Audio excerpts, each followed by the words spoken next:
76, 76.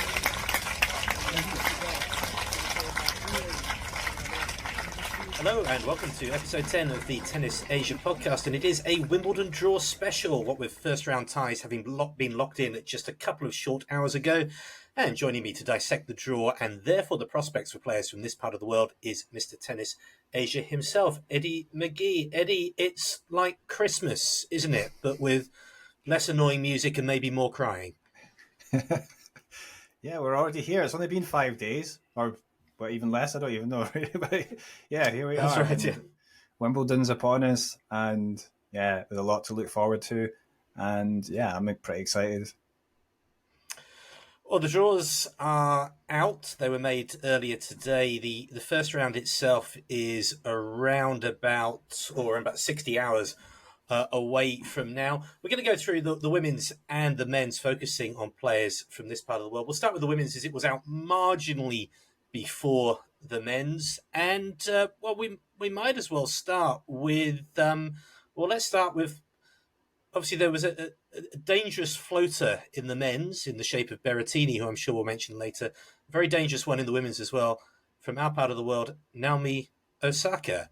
And she obviously lost to Zheng Qinwen last week in another Tennis Asia Bowl in Berlin. She's got a pretty decent first-round draw with Diane Parry, who did get to the semis in Nottingham last week, so is in a little bit of form. It'll get tricky after that, though. Yeah, and then obviously, yeah, she's drawn against Diane Parry. Could definitely have been tougher for her. But yeah, as you mentioned, Diane Parry, she did well this week because she got to the semi-finals in Nottingham. But also, assuming, that she does actually get past that. That's not guaranteed if she does beat Diane Parry. Naomi Osaka will then have to take on either Wang Zhang, who we know is just on the comeback trail. We've talked about her recently. Or the 19th seed Emma Navarro.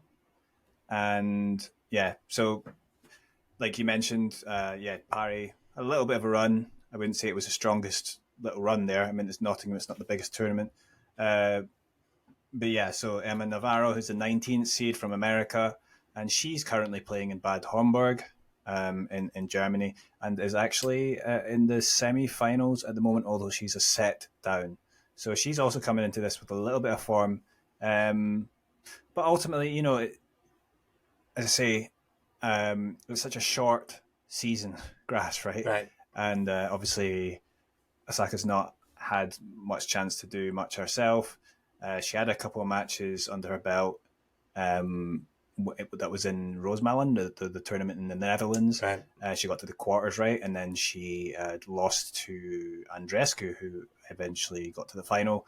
And then she went out early against, obviously, tough first draw against Zheng Qinwen in the next tournament. But, yeah, so, obviously it could have been tougher, but I did wonder before the tournament whether Osaka, because I just feel like, in these big matches, she might be on a big court. She's used to these occasions, and it will probably bring out the best tennis in her. We saw that she can play to a very high level still in that match against, obviously, very different conditions, the French Open. Right. Against the Iga Swiatek, she's still clearly got incredible ability.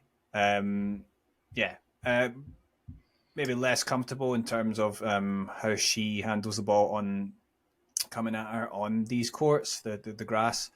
I've heard on someone tweeting out there that this year, actually, the courts are not so slick and actually, not too slippery, and it's a little bit quicker. So, don't know if that's maybe going to benefit some of the power players a bit more this right. time. So that'll be interesting. Obviously, she does have power and serving that, but nonetheless, she's not quite as used to this surface. But even if she gets through those matches, she might have to play Victoria Azarenka. So and also Karolina Pliskova, who is unseeded, right? So and obviously I think she's a former finalist at Wimbledon, and then she recently did well. it's a really stacked section of the draw, isn't it? Because you've got the unseeded ones. You've got Osaka. I think Sloane Stephens plays Azarenka in the first round as well. So it's a tricky part of that draw. It's also strange now because in the past we used to have the Wimbledon specific seeding formula. Right. We don't have that now, and I think it even affects it maybe more even on the women's side than in the men's. We've got a lot of players that are coming into this. They've won tournaments, and they've got a little bit of ability, and but they've maybe not doing so well the rest of the year, and they've got.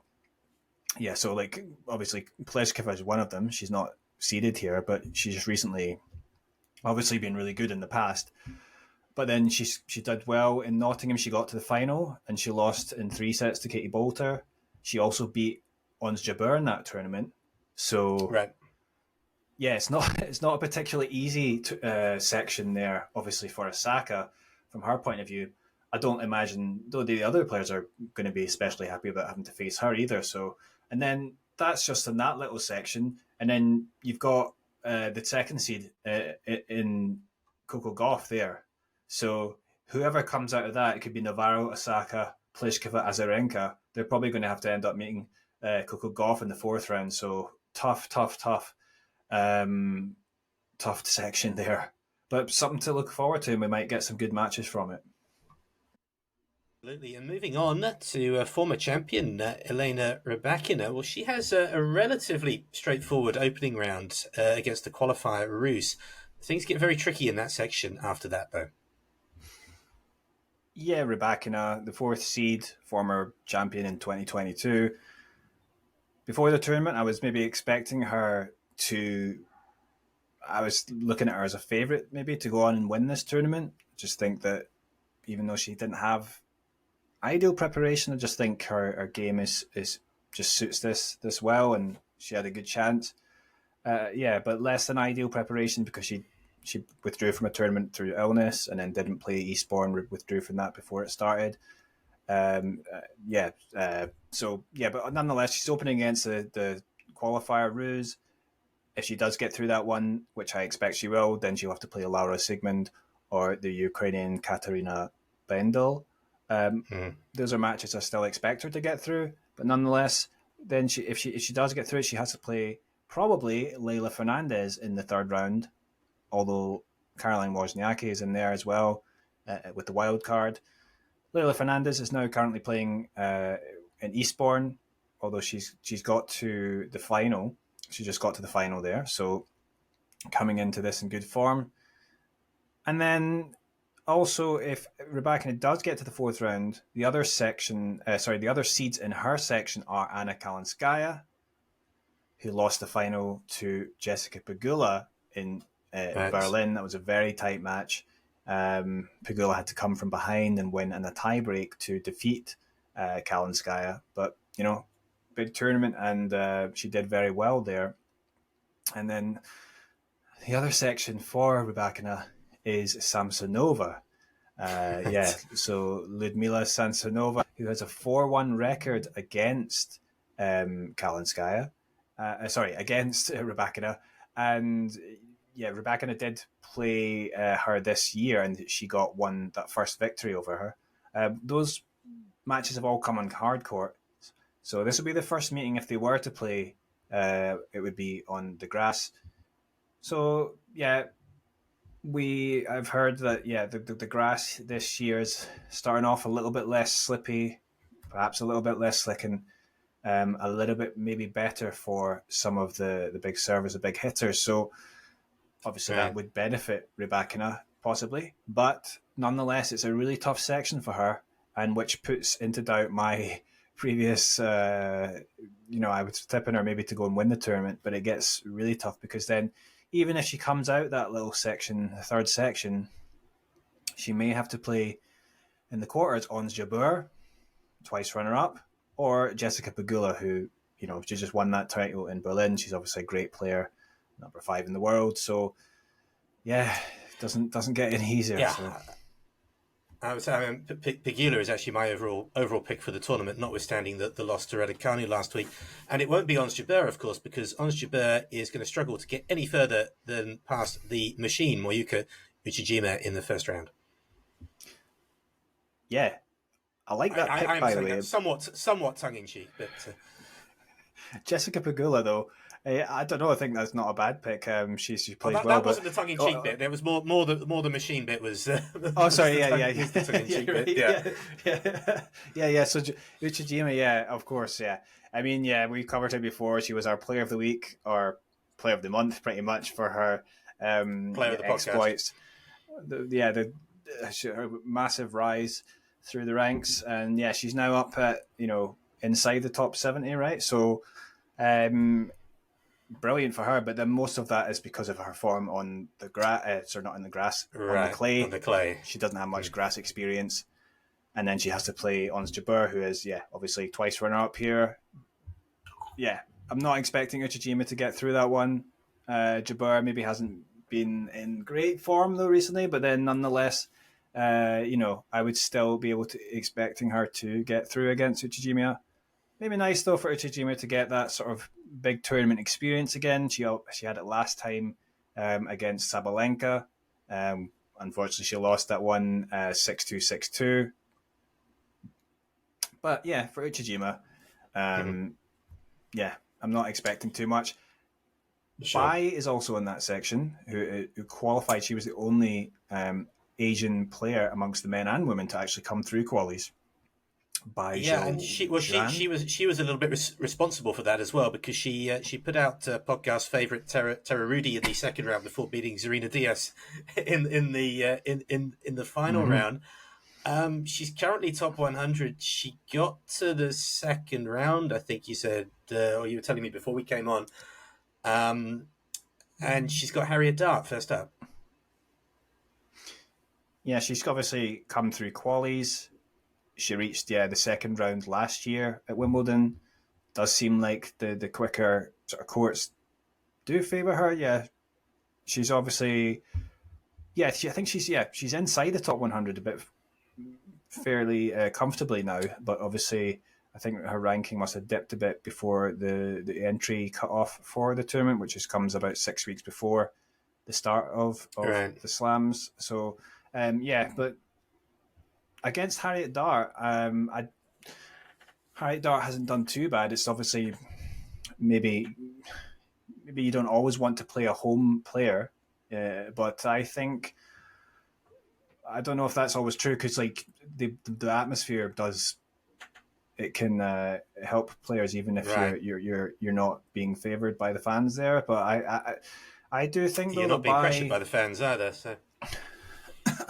Well, there's always Chinese fans around. There's always so many Chinese fans around there, so there will be some for sure. I'm supporting her. Like she might be on a reasonably big court. I don't think that's a guarantee that Dart's going to come through that one. If Bai managed to get the victory, then she will have to play probably the 32nd seed, Katie Bolter. Obviously, Katie Bolter did well. She won a title as well, and has been doing well, but Katie Bolter has to play Tatiana Maria, who was a former semi-finalist at Wimbledon. But Tatiana Maria, who obviously she uses a lot of slice, which can be effective and awkward as well on the grass, where we get the slick lower bouncing. But I think Katie Bolter should get through that one. So maybe Bai can get through Dart, but against Bolter, it's going to be much tougher. As far as the Asian players in there, we've also got Wang Jinyu, who has to play against Tomova for the right to lose to Pegula in the second round. And that's probably what's going to happen. Yeah, so 5th seed Pegula, just more or less, And for Pegula, she didn't have a great start to the year after having a very good season last year, and then now she's got that tournament, that title in Berlin, the 500 title, which was great.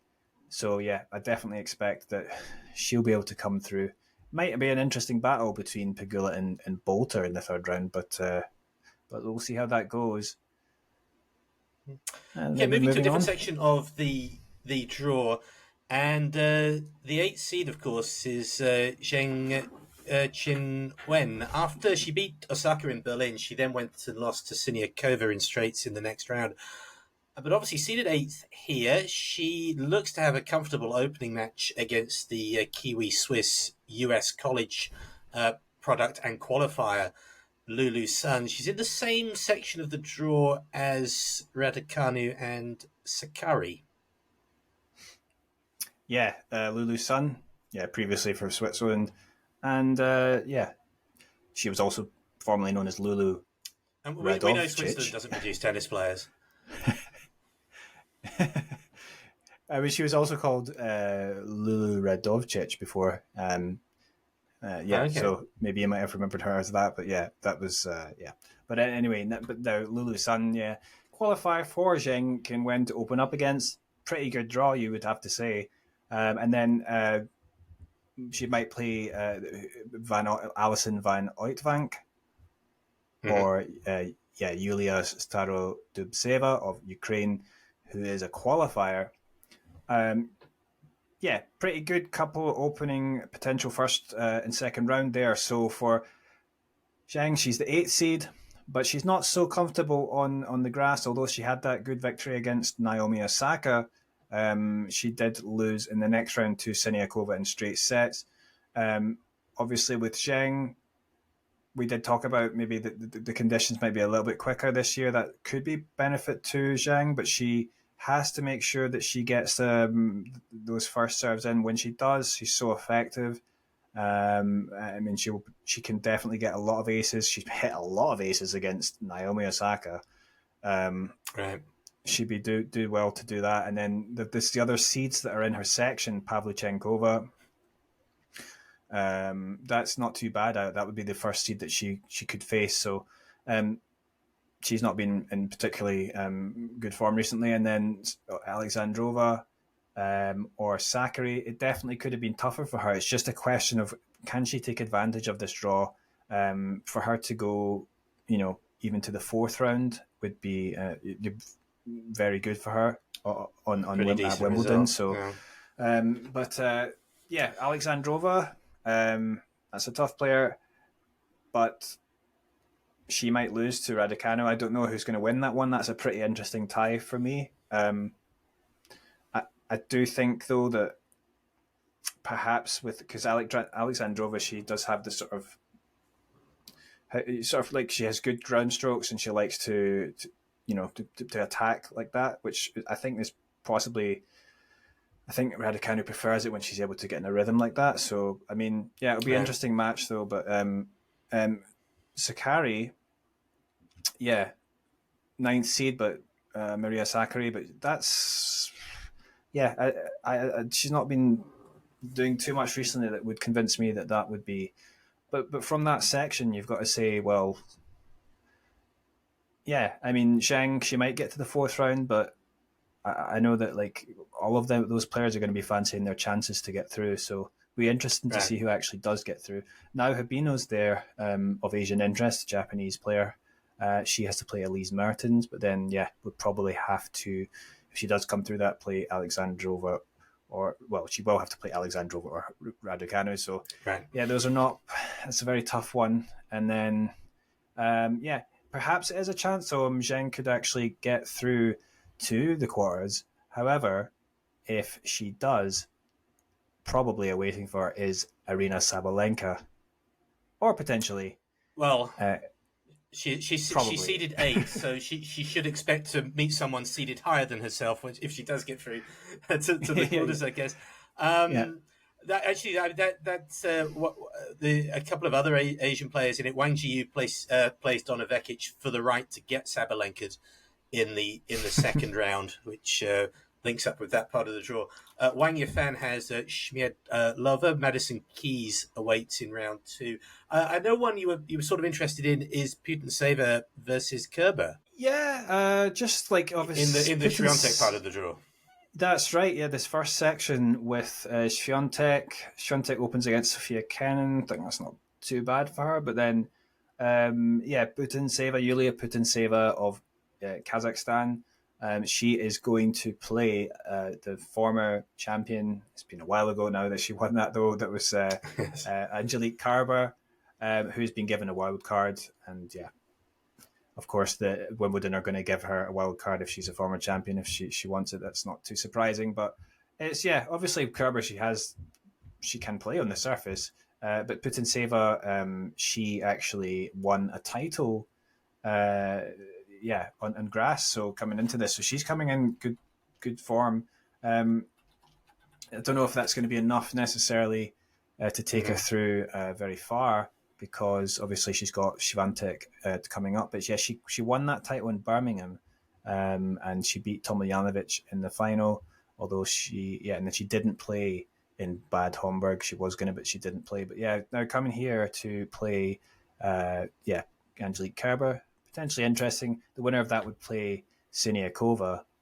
Perhaps, though, Putintseva has a little path to the third round, but yeah, Swiatek.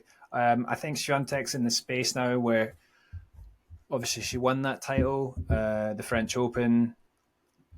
Yeah, grass isn't her surface, but I just, obviously she being number one, I don't think we can say, she's going to go out early. I think she probably will get through at least those first few rounds. Then potentially, though, she will play Ostapenko in the fourth round. I know you're fond of Ostapenko. But, of course, Ostapenko is actually the player that's got a 4-1, or is it 4-0 record, I think?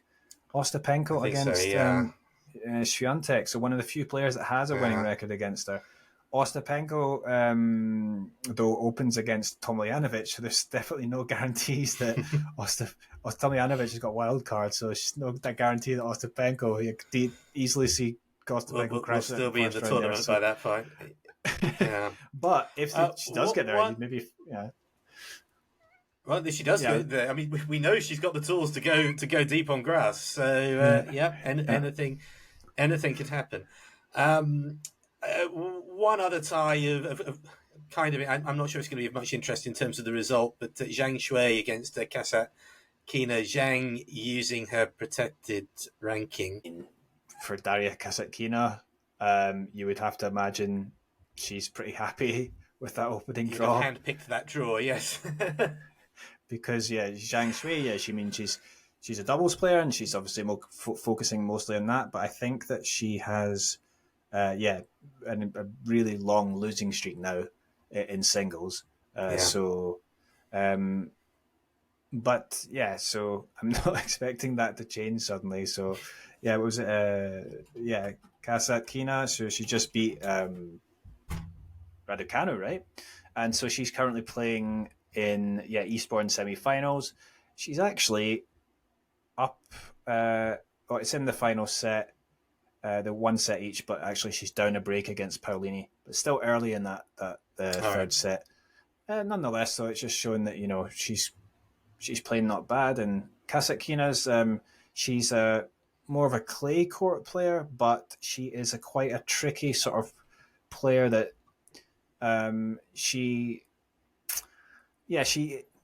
thinks a lot. She's the thinker on the court, and she's quite unpredictable like that.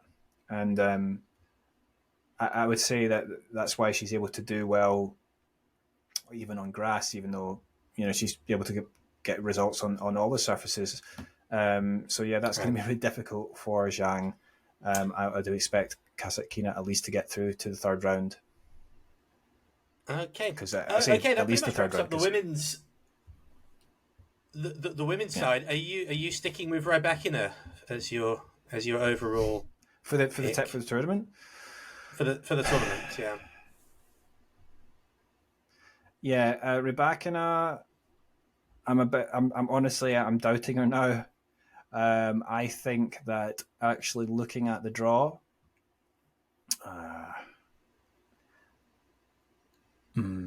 I think actually there's a good path there for Sabalenka to get to the final, and so it could very well be a final between Sabalenka and who you mentioned before, which was your pick, Pegula. I could definitely see that. That could be quite a possibility.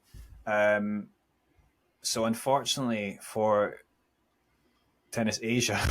I'm not particularly confident, just Yeah. because as well she hasn't had the ideal preparation coming in. So I mean, maybe she doesn't need Sure. it, Rybakina, but just that she's got a lot of potential banana skins there. So yeah, maybe Sabalenka is the one I lean more towards now. Okay, let's talk men. The men's draw was also made today. We'll start off with triple Z, Zhang Zhizhen. He is the 32nd seed, and he plays, I believe, Maxime Money Janvier in the first round, who came through qualifying and was very happy about it, to the extent it seems he's already spending the 70,000 euros that he's won, or he's guaranteed himself for losing in the in the first round. Oh yeah. Oh, did you Oh, not was that see right? this? Oh no, I don't know what's He that went about. viral in France for he suddenly started screaming money when he won the game, when he won the match to actually qualify for the main tournament. Okay, yeah, maybe, yeah. Is that? Yeah, well, I know Maxime Janvier from he's a challenger tour player, so He I started guess this yelling is a house, house, house. I've bought a house or something. But okay. Yeah, I mean, this is only the other than the French Open, which he would have got wild cards for. This is the only other slam that he's qualified for. So this is like I mean, I guess you could say the only one that he's sort of really qualified on his own merit. Yeah, coming through quali. So that's obviously right. great for him. But yeah, I mean, for Zhang Zhizhen, he did get a great run before coming into this tournament. He got to the semis, which we talked about in Berlin. Yeah. Sorry, not Berlin. Halle. Is it Halle? Yeah, yeah, the ATP Halle in the one that Yannick Sinner went on to win. Yeah, but Yeah. for Triple Z, I still for call Triple that one the Z, Jerry Weber Open, which it hasn't been for about 20 years. But yeah, well, I remember when it was. I still call Yeah. Queens of Stella Artois as well. Zhang Zhizhen, though, I would expect should come through that one. Yeah. He's shown that he can perform on this surface, but then also, if he does get through that, he might have to play Jan Leonard Struff or Fabian Marozsan. Marozsan, to his credit, did give And then Medvedev. Sinner a good battle, but yeah, potentially, I still think that he can get through that one. But yeah, potentially another third round battle, another meeting against Medvedev, who he beat in Halle. I think that was in the quarterfinals. So, or no, was it the round of 16? Yeah, it was the round of 16. But nonetheless, yeah. Good victory because he came through in the 3 sets again, Medvedev. Could lightning strike twice? I'm not too sure because over 5 sets, it's a different sort of proposition, isn't it, in these matches? But obviously, as I said with Zhang, he's a 32 seed.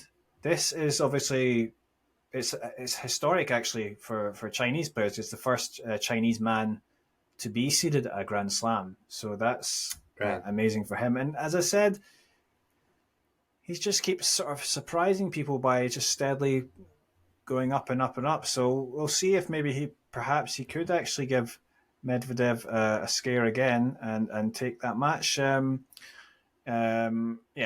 I still think though that if the Struff and Marozsan, potentially Jan Leonard Struff could be difficult though. So we'll see how that goes. And then you've got Grigor Dimitrov in that section, who actually will probably go on to play either. If he'll probably get through that one, but then he might play either Christian Garin, who's the qualifier, or Jerry Shang. So of course we can. Yeah, the other Chinese player in the same section as Zhang is Jerry Shang, the 19-year-old who's on the up. Yeah, so he's just got to the quarterfinals after coming through qualies in Eastbourne. So that was a great little run for him. He also ran Taylor Fritz very close in the quarterfinals. It went to 2 tie breaks. And also beat Thomas Martin Echeverry in 3 sets, another tough match, and then another 3-setter against Rusevori. These are solid players that he's come through against, and then to run a guy like Fritz close, it does bode well. He's maybe peaking or hitting form, I could say, at the right time. Christian Garin, that though, time. Yeah, is qualified, so maybe got to be a little bit wary. In slams, it can always be he tough. played. I think he played Ilkley last week. I think he did okay, and his ranking's not that much beyond behind Shang. I mean, it's around about Yeah, 110, 111 right now. So and Garin, 2 years ago, he reached the quarterfinals at Wimbledon. yeah. So he does have a game that works well on the surface. Shang, I would say, is playing at a higher level at the moment, but so yeah, as you say, well, I mean, it's a slam, so a lot of tough matches. Even if Shang gets through that one, it's probably Dimitrov who plays excellently on grass. So very tough, but these should be opportunities that he should relish. I mean, he's the second youngest, or he was the second youngest player in the top 100. I think he might have dipped out, but he should be back up Right. again after Eastbourne anyway. He'll definitely back in the up near the 80 or so. Or 90, yeah, but nonetheless, well inside the top 100. So, yeah, I think that it'll be interesting to see if you can actually maybe get a result against. Because I mean, I think the biggest player I saw that I was at that tournament in Hong Kong where he beat Francis Tiafoe. So that was a big result for Right. him. And then he didn't get the result against Rublev, but he did win a set. So he's sort of been knocking on the door with tough. You ran Fritz close. Obviously, these experiences coming, and maybe at some point, he's going to get the breakthrough. It could be this tournament. We'll see. Okay. Now, moving on. I guess if he won Wimbledon, that would be grounds for a special military exemption for Kwon Soonwoo, just like getting to the semi-finals of the 2002 World Cup was grounds for exemption for the football team. Um, to do so, he's another one who's used his protected ranking, and he hasn't played any warm-ups on grass at all. We last saw him playing doubles in Daegu a couple of weeks ago, and he's got Holger Rune in the first round, but Holger won't necessarily be punching the air at that matchup, will he? Yeah, that's right. Because Kwon, in spite of the fact that let's say he's not quite at the level he was at. But Kwon has played Holger Rune twice before, and he won both their matches. So he's got a 2-0 record. Admittedly, the first one came quite a while ago. I think that was on clay. It was in an ATP like 250 or something. Yeah, Kwon won that, and that was when Rune was quite young. And then the last time they played was a 5-setter. I think, that was at the Australian Open, and Kwon Mm-hmm. came through that in 5 sets. So it was an exciting match, and I think maybe Rune was cramping a bit. So I don't expect Rune to be doing that again. I think he's moved on a bit since then, but for Rune, he's actually since then he rose up to like sixth in the world, or up near Right.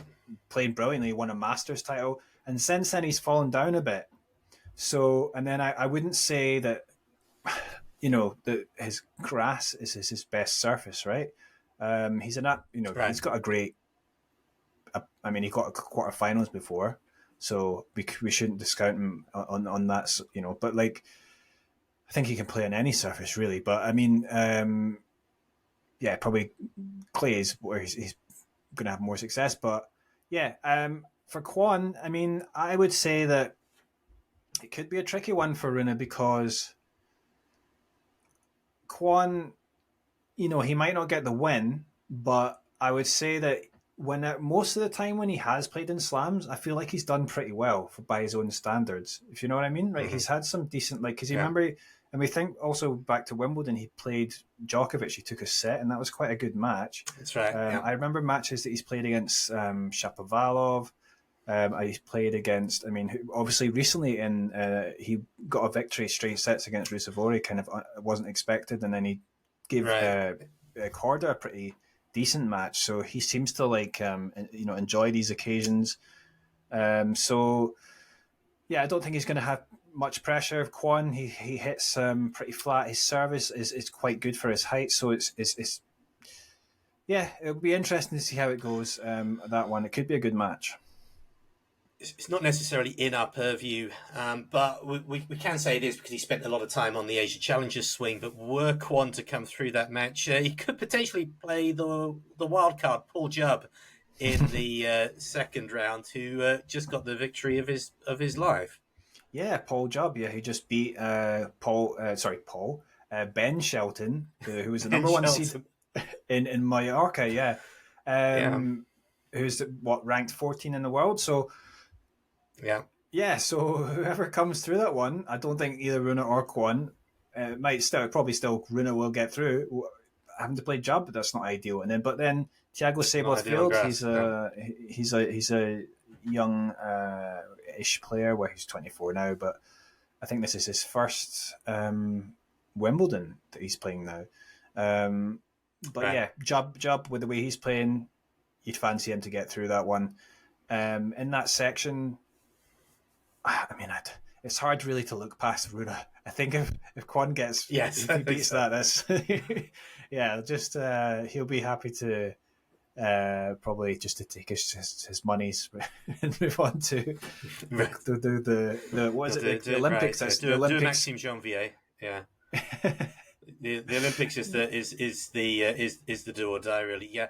Sumit Nagal, he's got Kekmanovic. Kekmanovic coming in off a string of, I think, 3 first round losses in Rosmalen, Halle, and Eastbourne. Not actually won a match since Roland Garros. So winnable first match, possibly. No. For Sumit. I think so. Am I wrong? No, he lost in.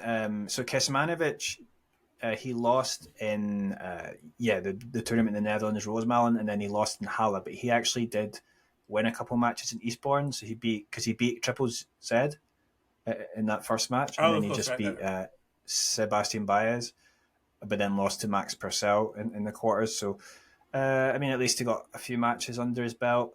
For Nagal, he hasn't played any grass coming into this. He's hardly played any grass in his career. Maybe he's played like one match or something ridiculous like that. So yeah, for Nagal, it's obviously he's also making a bit of history because I think it's I say history, but I think it's just the first time in 5 years that there's been a man from India in the Wimbledon draw.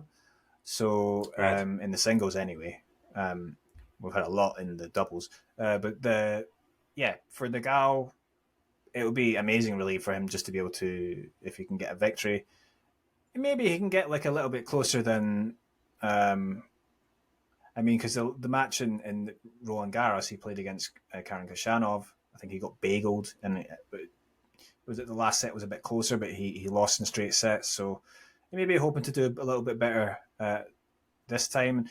Hopefully as well for him, he'll have a lot of support as well, right?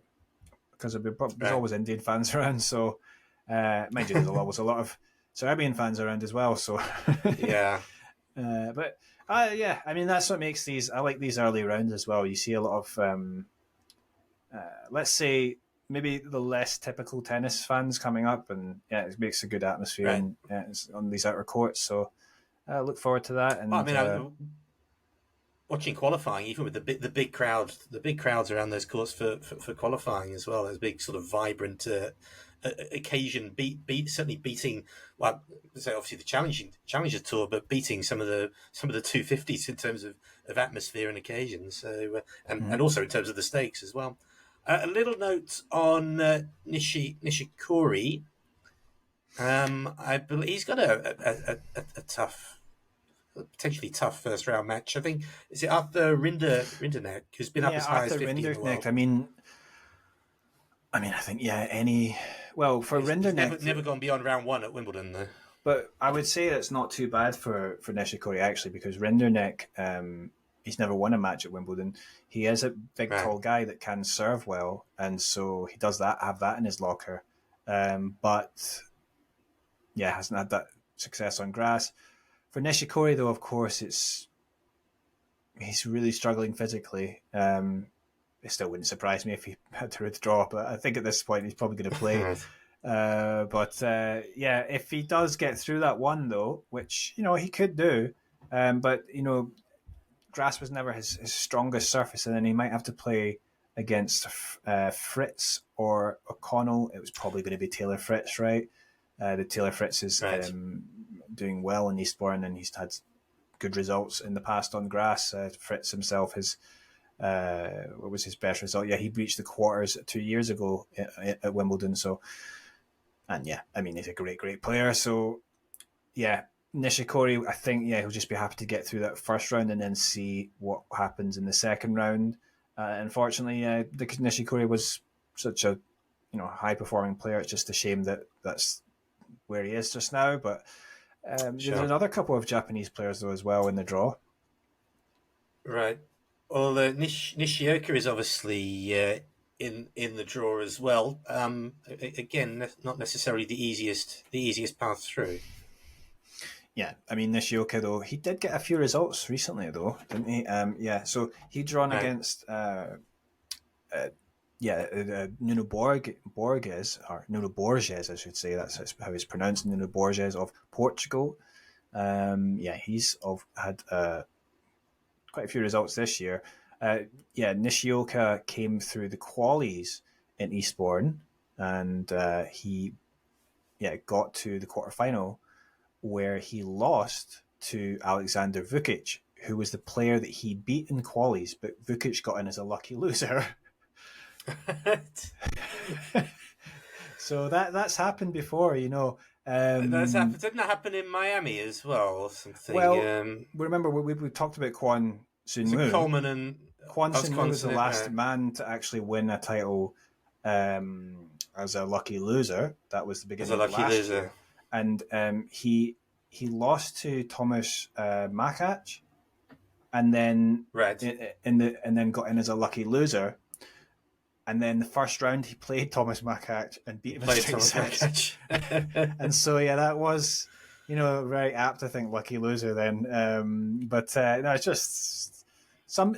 I know some people actually say that they shouldn't have this system, but I mean, it is what it is. And Vukic actually, he'll have to play Fritz in the semi-finals tonight, so he could be another lucky loser winner. I'm probably not expecting him to beat Fritz, but then he did beat Alexander Bublik, who we should maybe talk about. Yeah, Bublik has drawn Menchik, hasn't he? Yeah, so that's a very good first round tie. Jakub Menchik, who is the rising Czech player, very powerful. I mean, I don't know how much he's suited to the grass at the moment, but obviously he's still young. But yeah, has to play Bublik. Bublik is very good on this surface. I mean, he's obviously got the big serve. He just has that kind of craftiness that does well on this surface. He reached the fourth round last year. So he is someone that is, probably hoping that he can go far, but that's a tough opener against Menchik. Could be an exciting match. Menchik is, he's the youngest player in the top 100. And he's just the guy as well that the first time I saw him play, he got to that final in this year, the Qatar Open. And that was, he played it, and I was, sometimes when you see players coming through and you go, well, this kid's good, right? You see an 18-year-old play that well, he did eventually lose to Karen Khachanov, but I mean, he made a very good go of it. So that's obviously not great for Bublik, but and then if Bublik does get through, though, might have to play Zizou Bergs, another tough match potentially, and then in the third round probably Tommy Paul, who just won Queens, right? He's a very very good player, and he has a lot of variety that will go well on this surface, and well, it has gone well for him. Potentially a little chance, though, because can you imagine the presentation ceremony if Tommy Paul wins Wimbledon now? That's going to be quite special. I know what you're referring to now. Yeah, I thought you might. Okay. Any other ties you want to mention? The other Kazakh, Alexander Shevchenko, who was of Russia and then switched. He is now. Well, he's opening against Ugo Umber. Very tough because Ugo's can perform very well on this surface. And then we've also got who did we not mention? Oh, the other Japanese player, which is Taro Daniel. But unfortunately for him, he opens against Stefanos Tsitsipas, and I don't think that's going to go well for him. So I still fancy Tsitsipas Welcome to Wimbledon, Taro. Yes. Yeah. And as far as the Asian players, I think that pretty much wraps up. Well, that's it on the men's side. As far as that goes, we've also got. We could maybe briefly mention the doubles a bit. Because we've got the world number one. Are they still the world number one? No. They're number two pairing. So Bopana and Ebden are the number two seeds. Yeah, but of course, Bopana and Ebden, they will have to face Manarino and Mepechi Pericard. Mepechi Pericard is the French player, the young French player who's recently sort of exploded, really. But he's very tall, and he's going to do, that's obviously very useful because he's got a lot of power on the serve. It's good for this surface, but they're in the same section as, I see the Murray brothers. I don't expect. I mean, it's really hard to know what's going to happen because we don't even know if Andy's fit. Because Andy Murray and Jamie Murray are drawn against Hijikata and John Peers. Of course, John Peers is very experienced and was, right at the top of the game in the doubles, but he's playing with Rinky Hijikata. So, but as far as, that's obviously we've got Bopana in that section. Other Asian interests, we've got, Tomasz Makach and Zhang Zhizhen. Will play again, and they should, because they've had great success in the last. And they got to the semi-finals in Australia, they got to the quarterfinals of the French, and so they actually are drawn against Behar and Pavlasek, which is another. Pavlasek is a Czech player. But then also they could potentially play the Tsitsipas brothers in that second round, so that might be interesting. But although the Tsitsipas brothers have to get through the 11th seeds, and then we do have as well an all Kazakh pairing because Bublik and Shevchenko are in there, and they will play against Yuki Bambri and Albano Olivetti of France. So of course Yuki Bambri is from India. We did talk about him before. He was a singles player that has made the switch to doubles, and they're doing pretty well. So he's up near the top 50 now. So that could be an interesting little match there. But as far as the Asian interest, that's pretty much it. So we do actually have Nagal. I almost forgot. Sumit Nagal's playing doubles. He's playing doubles as well. Okay. Alongside Dusan Lajovic. And they will have to play the all Spanish pairing in Pedro Martinez and Jaume Munar. And that's pretty much it. Obviously, we've got the women's as well, the women's doubles, and the number one seeds. Of course, the legend that is Shea Suwei, and she's playing along with Elise Mertens. They'd open against a wildcard pairing, a British wildcard pairing of Barnett and Christie. So, not too bad maybe for them.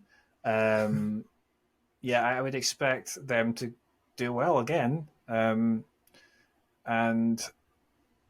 we've also, just of general interest, we've got Goff and Pegula playing doubles together. All American pairing.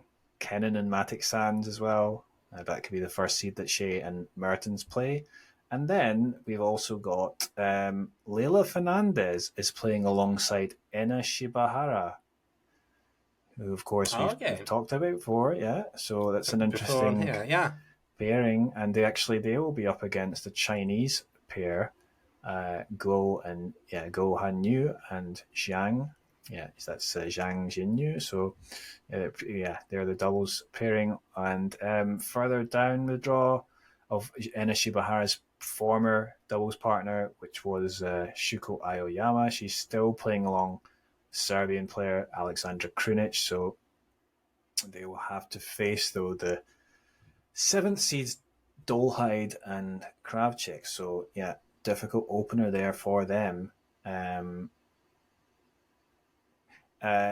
Wang, of interest, though, as well, for Asian interest, we've got Wang Xinyu playing alongside Zheng Sai.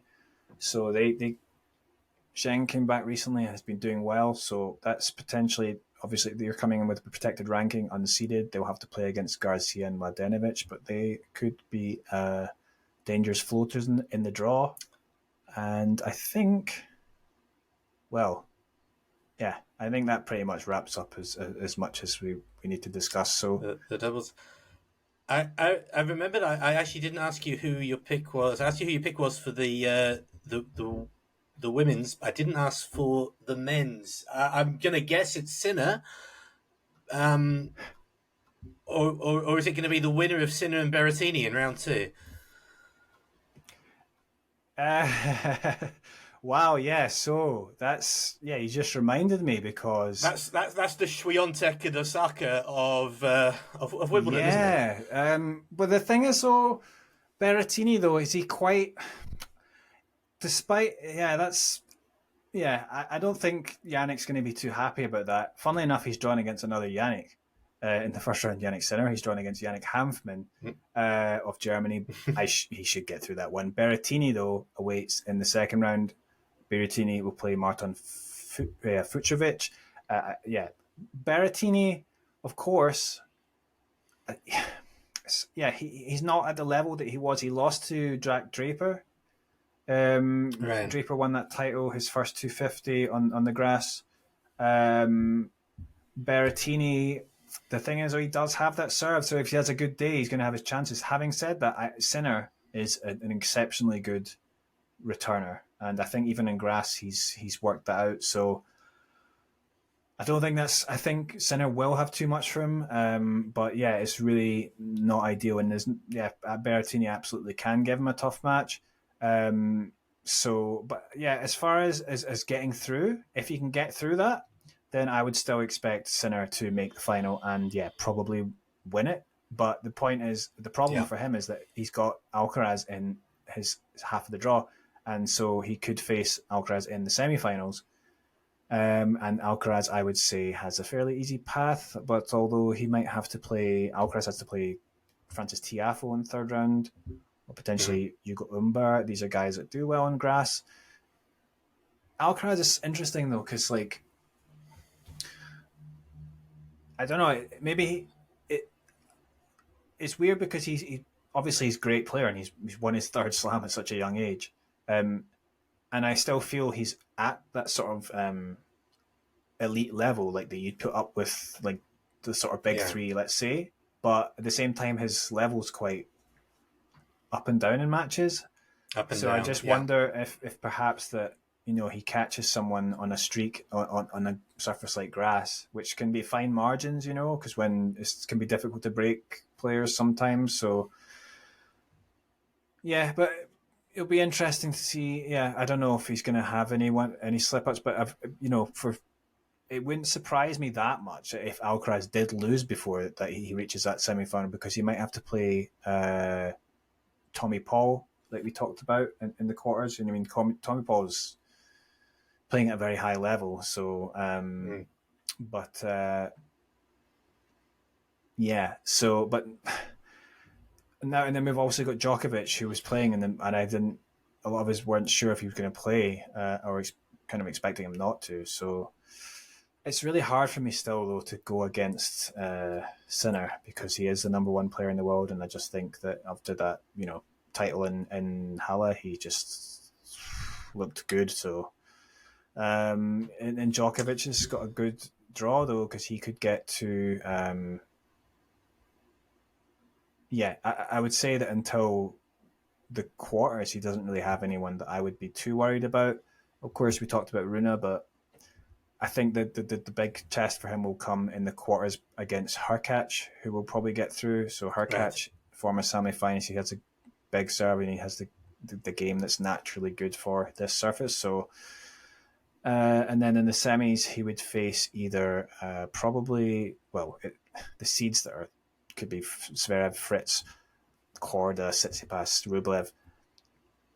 I'm not sure that worries me that much if I'm Djokovic, to be honest, on grass. To be honest, I would.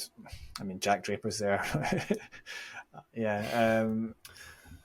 It's all a matter of physical conditions with I think Djokovic, the player that can trouble him before the final is Hurkacz.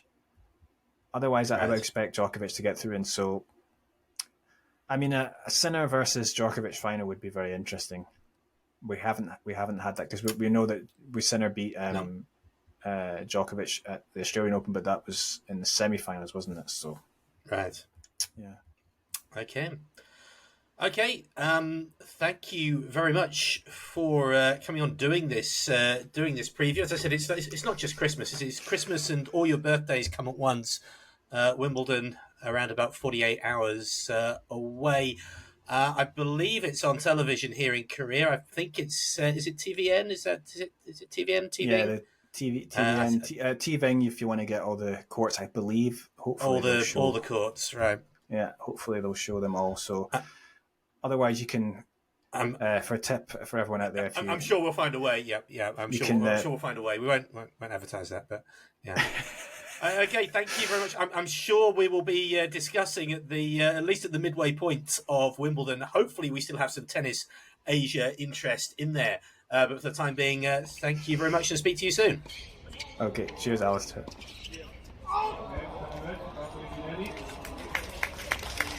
6, 7, 6.